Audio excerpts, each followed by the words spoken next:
Do you ever feel completely certain about something, only to discover you were missing the bigger picture? That unsettling moment when you realize you've been led, maybe even by your own mind, to see things a certain way, only to find out there was more to it all along. It happens to everyone. Maybe it was a belief you held onto for years, a decision you were sure was right, or even a person you trusted without question. Then, suddenly, the cracks appear, and you're left wondering how you didn't see it sooner. This is where Robert Greene's work cuts deep. He spent decades studying power, human nature, and the subtle ways people influence each other, often without us even noticing. His core idea is simple but jarring. We like to think we're in control of our thoughts and choices, but much of the time, we're being guided by forces we don't fully understand. As Greene puts it, the greatest power is the ability to control the narrative. And that narrative isn't just what others tell us. It's the stories we tell ourselves. You probably recognize that stubborn feeling of being right. That surge of confidence when you're convinced your way of seeing things is the only logical one. Many of us cling to familiar ideas because they feel safe, like well-worn paths in our minds. But Greene warns that this is exactly where manipulation thrives, in the gaps between what we assume and what's really happening. Think back to when you were a kid and believed something utterly certain, like the tooth fairy, or that your parents knew everything. Then, one day, the truth crept in, and that belief crumbled. It's not just childhood. This happens all through life. We build up certain ideas, and it takes something disruptive to shake them loose. The natural tension here is between our instinctive thinking, the quick, automatic judgments that help us navigate daily life, and a deeper awareness that questions those very instincts. Greene's work is all about sharpening that awareness. He doesn't just point out how others might manipulate us. He shows how we manipulate ourselves. For example, have you ever convinced yourself that a bad relationship was fine, or that a risky decision was totally safe? That's not just optimism. It's your mind shaping reality to fit what you want to believe. Manipulation often works because it plays on these blind spots. It feeds us stories that align with what we already think, or it preys on our fears and desires in ways we don't catch in the moment. A salesperson doesn't just sell a product. They sell the idea that you need it. A politician doesn't just present policies. They frame them as the only sensible choice. Even friends and family can steer us subtly, nudging us toward their preferences without us realizing it. The key to resisting isn't paranoia, it's understanding. Greene's approach starts with recognizing patterns. He breaks down the tactics people use, from flattery to deception to playing on emotions, and shows how they hook into our psychology. But the real power comes when we apply that same lens to ourselves.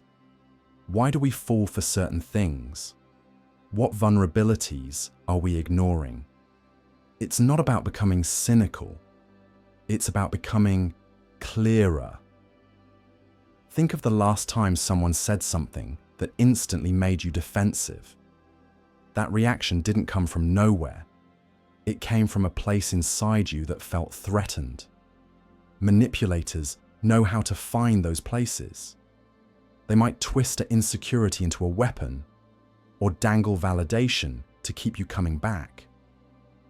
The more you understand your own triggers, the harder it becomes for others to pull them. This isn't just about spotting lies or schemes.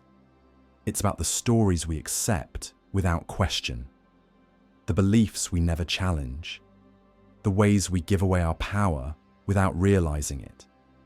Greene's work is a mirror. showing us how easily we can be led, and how much stronger we become when we pause, question, and see the game for what it is. So the next time you feel that surge of certainty, ask yourself, is this really my idea, or has it been handed to me? Am I seeing the full picture, or just the part someone wants me to see? The answers aren't always comfortable, but they're the first step toward real control. This cracks open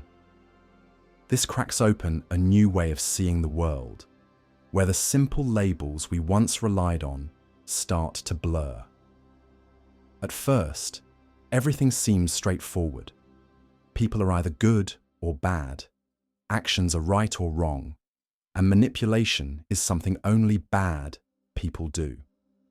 We move through life with this black and white thinking, trusting our gut reactions to guide us.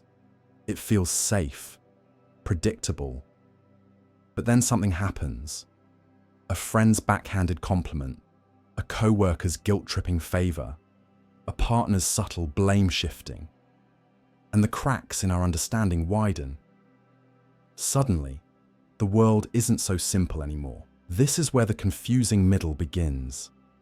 Robert Greene often talks about this phase as the necessary struggle, the friction that shapes us. You might be someone who resists change at first, clinging to the old ways of seeing things because they're familiar. Most of us feel uneasy during transitions, especially when we realize manipulation isn't just the domain of villains in movies. It's in everyday conversations, office politics, even family dynamics. The middle phase is messy. You start questioning intentions, over-analyzing words, and second-guessing your own judgments. What used to feel clear now feels like a maze. Greene reminds us that this discomfort isn't a sign of failure, but a sign of growth. The challenge is to stay present in the confusion, to resist the urge to retreat into simplicity or cynicism. Then, slowly, a new clarity emerges. You may catch yourself pausing before reacting lately, noticing the subtle tug of someone's words before jumping to respond. This is the shift from knee-jerk reactions to thoughtful responses, what Greene describes as the difference between the emotional mind and the strategic mind. The emotional mind reacts impulsively, often playing right into the manipulator's hands. The strategic mind observes, waits, and chooses how to engage. We start noticing patterns, the way certain people always play the victim, or how flattery is often a prelude to a request. These aren't just abstract concepts. They're tools we can use to navigate real-life interactions. The tough middle phase, as Greene frames it, is where we build resilience. It's where we learn to sit with uncertainty, to question our assumptions, and to recognize that manipulation often wears a mask of kindness or reason. Most of us feel uneasy during transitions, but it's in this discomfort that we develop discernment. You might be someone who used to take things at face value, only to realize later that there was more beneath the surface. Now, you're learning to look deeper. Everyday examples ground this journey. Think of the coworker who always frames their demands as team goals, or the relative who subtly shames you into compliance. Before, you might have shrugged it off or felt vaguely upset without knowing why. Now, you see the mechanics at work, the way language is wielded to shape your actions. This isn't about paranoia, it's about awareness. Everyday examples ground this journey. Think of the coworker who always frames their demands as team goals, or the relative who subtly shames you into compliance. Before, you might have shrugged it off or felt vaguely upset without knowing why. Now, you see the mechanics at work, the way language is wielded to shape your actions. This isn't about paranoia, It's about awareness. We start noticing how often people use "we" to disguise their own agendas, or how guilt is weaponized to get compliance. The shift from simplicity to complexity, then back to a sharper clarity, is a natural progression. It's like learning a new language. At first, everything is noise. Then you pick out words, and finally, you understand the conversation. You may catch yourself pausing before reacting lately, and that pause is where your power grows. It's the space between stimulus and response where choice lives. Greene's work reminds us that mastery comes through engagement with resistance, not avoidance. The middle phase is where we're tested, where we learn to distinguish between genuine connection and calculated influence. Through this discomfort, we begin to uncover something unexpected, a quiet clarity emerging from the chaos.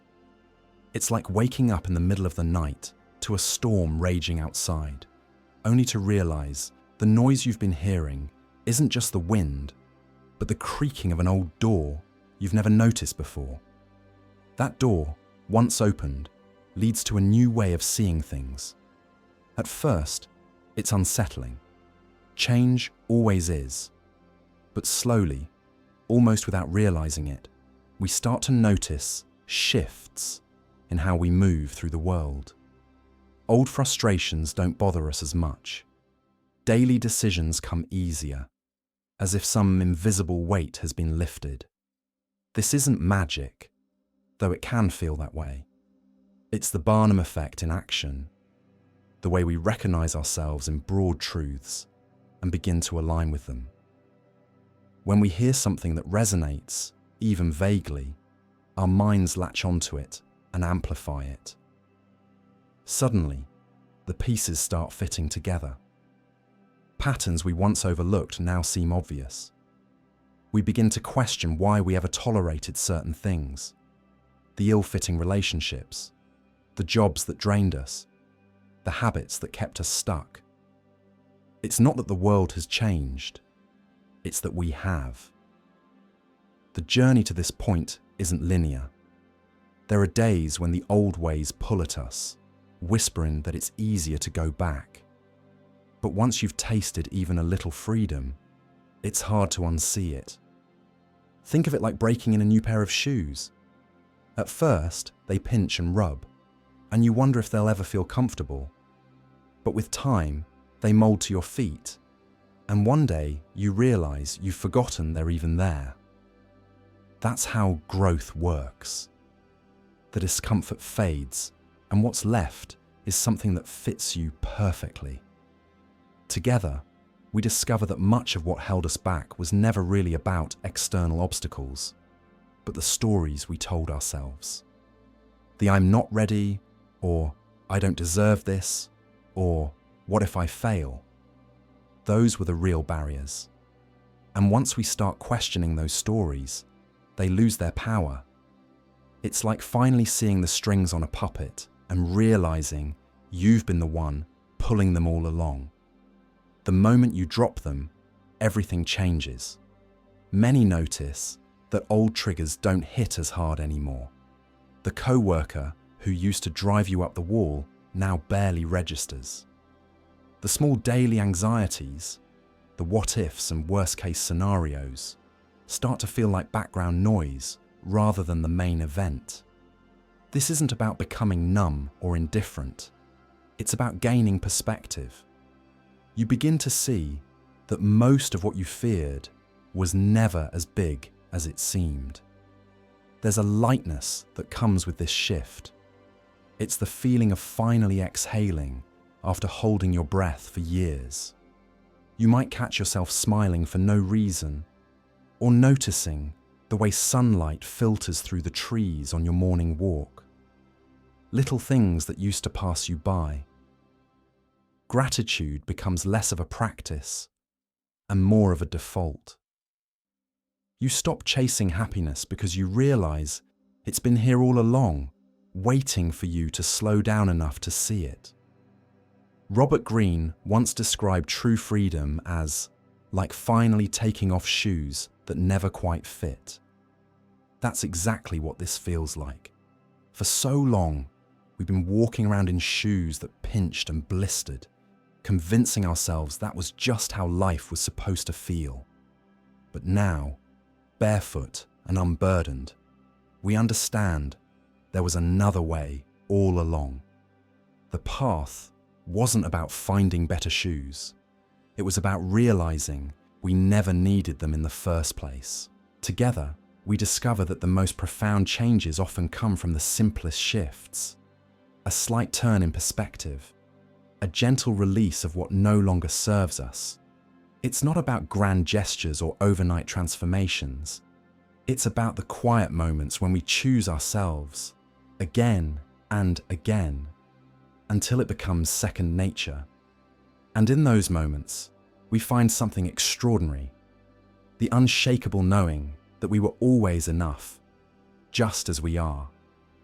The journey doesn't end here, of course. There will always be new layers to uncover, new doors to open. But now, we move forward with a little more grace, a little more trust in ourselves.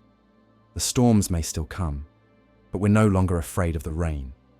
We've learned how to dance in it, and that, more than anything, is what makes all the difference.